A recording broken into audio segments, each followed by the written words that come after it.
Meghan Markle has endured a vile and ridiculous conspiracy theory that she did not give birth to her son Archie. And the root of such claims lies in misogynistic ideas of what pregnancy should look like, according to a media studies professor. The wild and completely unfounded claims, which gained traction within anti-Meghan hate groups on social media, involved accusations that the Duchess faked her pregnancy and that Archie was born by a surrogate.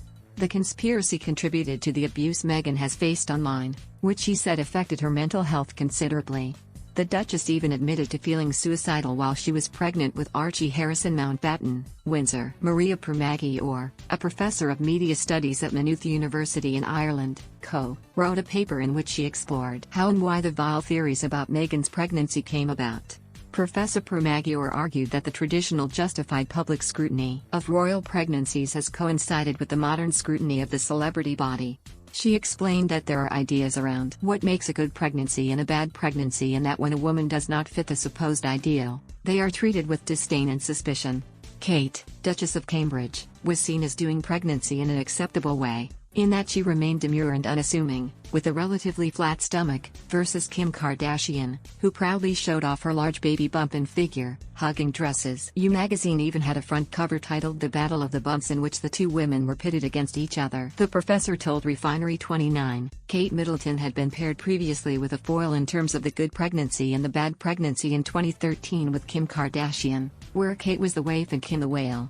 She added, the template had been set prior to Meghan. We already have an acceptable, demure, domesticated, white, pregnant body anticipating motherhood.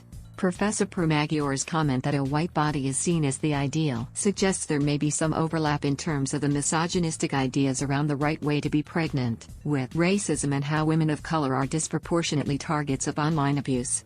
According to this template, Meghan's pregnancy dash, which more closely mirrored Kim's than Kate's dash, apparently signaled the wrong way to do pregnancy. It then started to spiral out of control when people started questioning whether she was even pregnant. Several Twitter accounts started sharing photographs of Meghan and Kate, comparing the two pregnancies. One wrote, classy dress, pregnancy glow, extra weight all over versus fake pregnancy. People started accusing the Duchess of wearing a moon bump, a fake pregnancy belly. However, other Meghan conspiracy theorists don't even believe the surrogacy story, with some outrageously asserting that Archie is just a doll. Meghan is not the first woman in the public eye to be subjected to online commenters casting doubt on her pregnancy. The same happened to Beyoncé and Serena Williams, who are notably also both black women.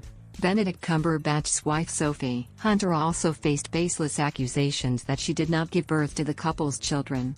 Professor Permagior said, on a fundamental level, if you don't see the child emerge from the woman's body, you don't know where it came from. The question is it really a royal heir?